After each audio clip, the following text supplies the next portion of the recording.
బాగుంది బ్రో, బాగుంది బ్రో, చాలా బాగుంది. వైలెన్స్ ఎలా ఉంది అన్న దీంట్లో? వైలెన్స్ ఎక్కువ పెట్టాడు బ్రో, కేజీఎఫ్ మీద చాలా ఎక్కువ ఉంది, అందుకే ఏ రేటెడ్ ఇచ్చాడు. శృతి హాసన్ క్యారెక్టర్ ఏం లేదు, జస్ట్ చాలా తక్కువ టైం. దీంట్లో హైలైట్స్ ఏమని చెప్పారా? హైలైట్స్ అంటే ఇంటర్వెల్, క్లైమాక్స్ బ్రో చాలా బాగున్నాయి. ఓవరాల్గా నచ్చిన ఒక scene? పృథ్వీరాజ్ సుకుమారన్కి మంచి రోల్ ఇచ్చాడు. ఓవరాల్ నచ్చిన సీన్ అయితే నాకు ఇంటర్వెల్ బ్లాక్ చాలా బాగుంది. దాని తర్వాత క్లైమాక్స్ అంతే. కొద్దిగా సెకండ్ హాఫ్లో ఎక్కువ క్యారెక్టర్స్ అది పెట్టి కన్ఫ్యూజ్ చేశాడు జనరల్ ఆడియన్స్ని, అదొక్కటి కొద్దిగా ల్యాగ్ అనిపించింది. ఓవరాల్ అయితే గుడ్ మూవీ, 3.5 ఇవ్వచ్చు. సెకండ్ పార్ట్ ఇంకా బాగుండొచ్చు. ఫాదర్ ప్రభాస్ వస్తాడు, జగపత్ బాబుకి ఇంకా స్క్రీన్ ప్రెజెన్స్ పెరుగుద్ది. కేజీఎఫ్కి ఏమన్నా లింక్ ఉందన్నా? లింక్ ఏం లేదు బ్రో, అసలు సంబంధమే లేదు, డిఫరెంట్.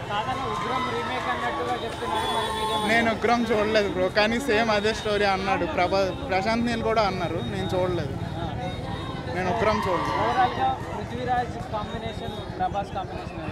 ఇద్దరిది సేమ్ టైం ఉంది బ్రో, ఇంచుమించు పృథ్వీరాజ్ సుకుమారన్ కూడా main character of the movie లాగే. పృథ్వీరాజ్ ఏ క్యారెక్టర్కైనా సెట్ అవుతాడు.